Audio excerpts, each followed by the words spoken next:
I almost couldn't even go live today because I had to read over on X that the Detroit Lions are interviewing Arthur Smith for their open offensive coordinator position. If you've been a part of Headliner Nation for more than a few years, then you may remember a live stream a few years back when the Detroit Lions drafted TJ Hawkinson with a top 10 pick. I lost my mind. My reaction will be 10 times worse if the Detroit Lions hire Arthur Smith. I swear to God. Dan Campbell is my guy. A couple of years back at the NFL Combine, we were working, and I decided to shoot my shot. It may have not been the most professional thing in the world to do, and I understand that, but I YOLO'd it. The first night that we were in Indianapolis, Jake Taylor and myself went over to the convention center where NFL head coaches and GMs were doing their press conferences. And one of the last press conferences was Dan Campbell and Brad Holmes. And I was like, absolutely, I'm going to go. I want to go see this. I want to go see what they had to say. Brad Holmes stood up there and did his press conference. Dan Campbell stood up there afterwards, did his press conference. And then a few minutes later, they're all done. They're walking out. And I look at Jake and Taylor and I say, I'll be back. So I follow Brad Holmes and I follow Dan Campbell out. And I'm walking just a step behind Dan Campbell. He's having a conversation with somebody. He stops talking. And he takes a sip of his coffee. And he doesn't really continue to say anything. So this is when I kind of step up. And I'm right next to him and I say, hey, coach, I got a quick question for you.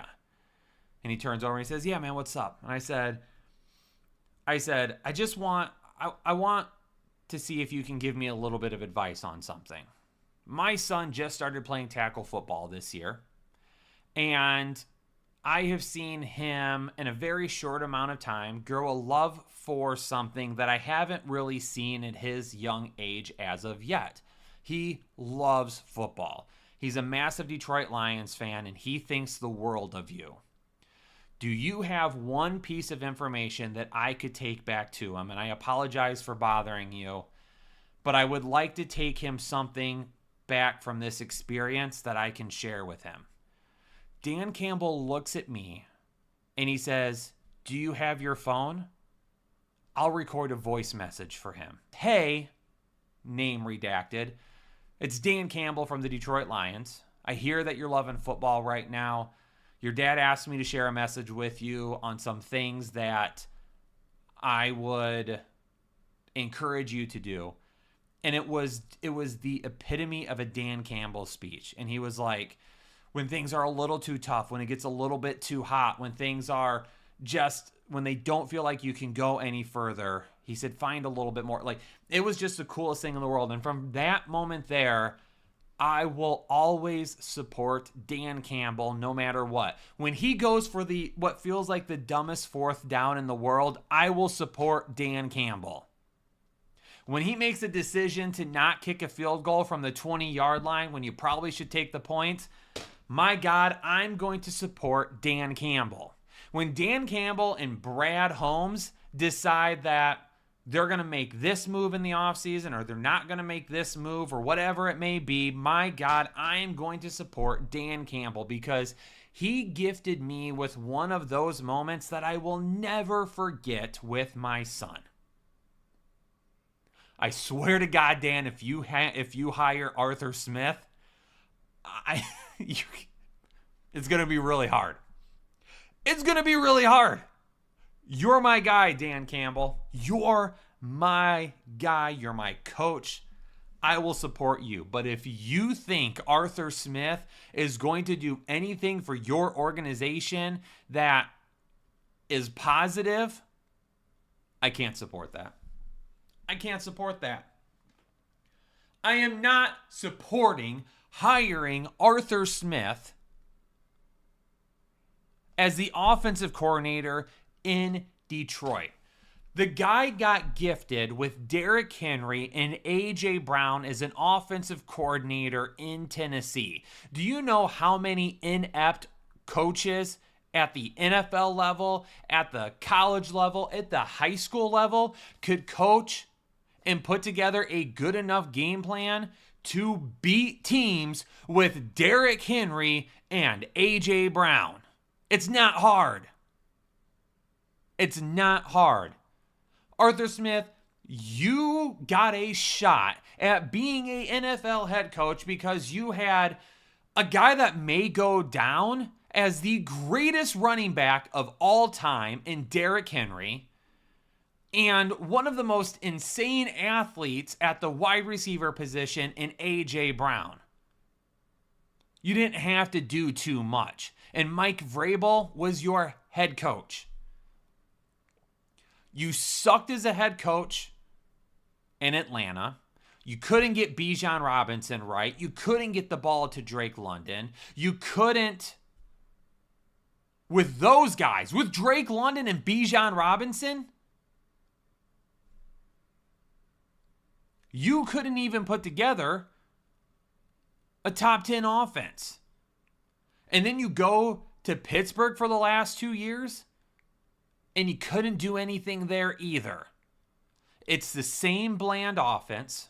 It's the same bland play calling. You're not creative at all whatsoever. My pinky toe in this moment could draw a more creative picture than your entire body could come up with calling plays at the offense at the NFL level. Arthur Smith is a travesty to coaching in general. And he's a guy, and this may be a little bit too personal, and maybe I shouldn't go this route. Arthur Smith is a dude that's had everything handed to him in his life, and he continues to get handed coaching positions that he doesn't deserve at the NFL level. And how head coaches and front offices can't see this when everybody, if you go to Twitter right now and type in Arthur Smith, Detroit Lions, you are not going to find one person in the galaxy that agrees with you that Arthur Smith should be hired as the offensive coordinator in Detroit. Arthur Smith would be much better served by everybody by sitting his ass on his couch and watching football in 2026, not coaching it.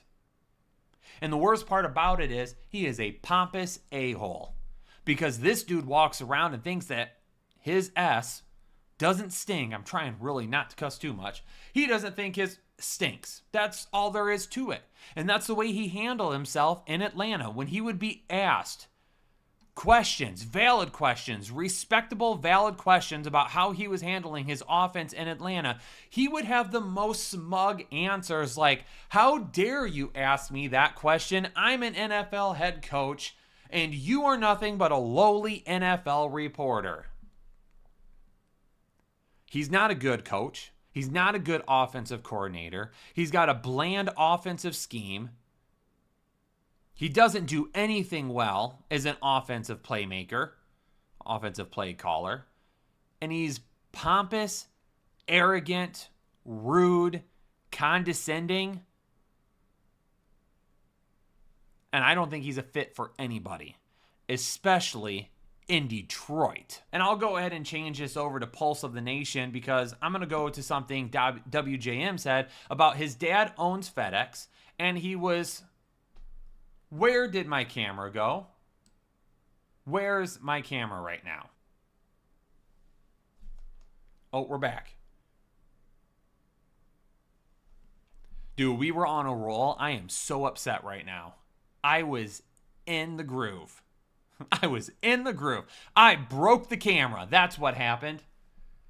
The energy that is seeping out of my pores right now literally destroyed my camera almost. So maybe I need to tone it back.